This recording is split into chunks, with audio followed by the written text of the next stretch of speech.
Maka ayat berikutnya ayyamam ma'duda, kemudian fa'iddatum min ayyamin ukhar, berarti wajib. Tapi bagi orang-orang yang tidak mampu menjalani, contoh di literatur Islam disebut tukang batu. Berarti kalau kita driver antar kota, antar provinsi misalnya, kemudian sopir truk pasir misalnya. Bapak Ibu dalam perjalanan musafir boleh dibatalkan di tengah jalan. Mau ke Jakarta nyopir sebab takut PCR dan swab, maka naik mobil lebih aman. Sampai Cirebon sudah nggak tahan. Bismillahirrahmanirrahim, ya Allah, saya membatalkan puasa hari ini. Minum. Cukup kalau sudah terpenuhi haus, minum. Jadi jangan bancaan lalu tumpengan, makan sate, sego goreng, gulai, bukan begitu. Lanjutkan puasa, memang diterima sama Allah. Ini etika kita berpuasa di hadapan Allah. Itu etika. Kalau sudah dibatalkan cukup lanjut puasanya, karena Allah yang maha tahu. Jangan-jangan tadi tetap diterima puasanya. Jangan-jangan, walaupun tidak ada dalil yang seperti itu, tapi kita bicara etika kepada Allah. Kalau sudah terpenuhi hasrat apa? Haus, minum. Tidak perlu makan. Lapar ya makan, tapi cukup itu. Ini wajib, tapi fa'iddatum min ayyamin ukhur, ganti pada hari yang lain sejumlah yang kita tinggalkan. Maka mudah sekali Bapak Ibu berislam itu. Sholat berdiri tidak kuat, silahkan duduk seperti beliau-beliau ini. Masih juga nggak kuat berdiri berangkat ke masjid. Nggak kuat berdiri boleh sambil duduk di bawah. Saya bisanya lesehan Pak, berdiri sudah nggak kuat, silahkan duduk. Nggak kuat boleh berbaring. Berbaring pun juga nggak kuat, boleh sholat menggunakan isyarat tangan. Nggak bisa, boleh sholat menggunakan isyarat mata. Jadi kalau ada orang tua di rumah, hati-hati kalau matanya berkedip. Jangan disangka nanti main mata. Jangan-jangan sedang sholat. Itu nggak bisa berkedip Pak, boleh dengan detaan jantung. Sah insya Allah. Soal diterima, wallahu a'lam bishawab. Dengan detak jantung boleh. Terakhir kalau semuanya fungsi fisik gak bisa digunakan, boleh dengan perasaan, feel dirinya sedang sholat di hadapan Allah. Kalau semuanya sudah tidak bisa dilakukan, bawa ke sini, disolatkan. Satu-satunya ibadah yang tidak bisa tergantikan as-sholah. Tapi menarik, dalam Islam yang diajarkan pertama bukan sholat, apa? Toharoh, bersuci. Nggak ada Islam pertama diajarkan lalu sholat, tidak. Tapi at-toharoh itu dalam fikih, bersuci yang diajarkan dalam Islam. Ini jamaah rahimakumullah. Oleh karena itu, bagaimana cara Allah berbicara kepada manusia? Ada 4 hal. Yang pertama, Allah berbicara kepada manusia melalui kitab sucinya. Jadi kalau tadarus, kenapa enggak qiraatul Quran? Tapi istilah diksi yang digunakan Ramadan adalah tadarus, karena aslu fi'li adalah darrosa yudarrisu. Bukan sekedar baca, tapi sertakan tafsirnya. Biar faham bahwa kita sedang menunaikan ibadah, yaitu membaca Al-Quran. Tidak ada di Ramadan, ayo qiraatul Quran. Sebab qara'a yaqra'u itu membaca. Tapi kalau darrosa yudarrisu, ada unsur pembelajaran di dalam. Levelnya ulil albab. Tapi kalau qara'a yaqra'u, levelnya yatafakkaru. Qara'a yaqra'u yatafakkaru.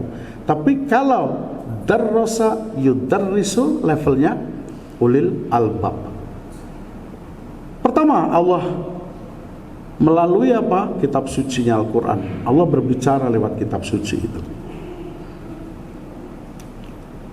Dan itu butuh tafsir. Contoh sederhana, yang orang menafsirkan kadang tergantung perspektifnya. Dalam Quran boleh menikah masna, thulatha, wa ruba'a. Masna 2, thulatha 3, wa ruba'a 4. Wa-nya pun bisa dalam bahasa Arab. Apakah wawu ataf atau wawu mumayyad? Wa itu artinya dan atau.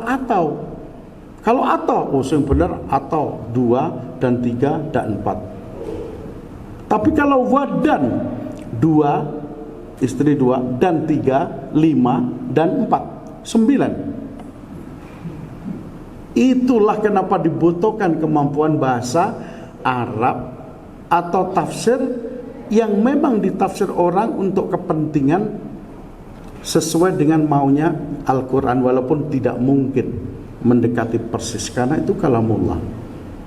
Maka dibutuhkan kemampuan aqlun. Ini Bapak Ibu, itu baru Al-Quran Allah menyapa kita. Yang kedua, malaikat-malaikatnya Allah bicara. Para nabi Allah bicara kepada kita melalui malaikat. Ada nggak dalil Quran? Ada. Iz yatalaqal mutalaqiyani anil yamin wa anil shimal qaidun. Allah mengawasi manusia baik dari sebelah kanan atau kiri, perbuatannya dicatat sehari-hari oleh malaikat. Allah mencatat perbuatan kita sehari-hari. Yang ketiga, melalui alam semesta, kejadian-kejadian. Contoh 26 Mei. Dulu kaya bisa berderma, uangnya banyak, orangnya baik, dermawan. Tapi ketika 26 Mei hanya kena paku sak jentik, meninggal sekeluarga, katutan sak belandare, utuh. Habis keluarganya, tinggal dia seorang. Dulu hobinya memberi beras dalam zakat fitrah, tapi saat itu dia antri beras bulog warnanya coklat 50 kilo. Gempa bumi di Jogja, minimal 5.000 orang yang meninggal dan cacat permanen. Bayangkan Bapak Ibu. Yang terakhir, Allah berbicara kepada manusia melalui kejadian. Jadi hati-hati. Kalau lama hidupnya aman, berarti sebentar lagi ada kejadian. Karena ujian dari Allah seperti itu. Contoh, ada cerita seorang mandor dan pekerja. Mandor tadi naik ke tingkat 5 untuk ngecek hasil pekerjaan. Lalu mandor memanggil karyawan di bawah. Mas, dengan suara lantang pun tidak terdengar. Kenapa? Karena asyik bekerja dan deru mesin kanan kiri yang bunyi. Lalu sang mandor menjatuhkan uang 5.000-an tepat di sebelah kiri. Tukang tadi melihat duit, senang, diambilnya. Ya Allah, rezekiku hari ini, terima kasih, di kantong. Dia bekerja lagi. Lalu dipanggil oleh mandor, dijatuhkannya lah uang 100.000. Lihat uang, nggak nengok lagi. Oh, cen rezekiku iki lek ndonga wingi. Kantongi. Karena dipanggil dengan cara yang lain, latif, nggak ndongak begini juga, lalu dijatuhi kerikil pas helm proyeknya. Klitik.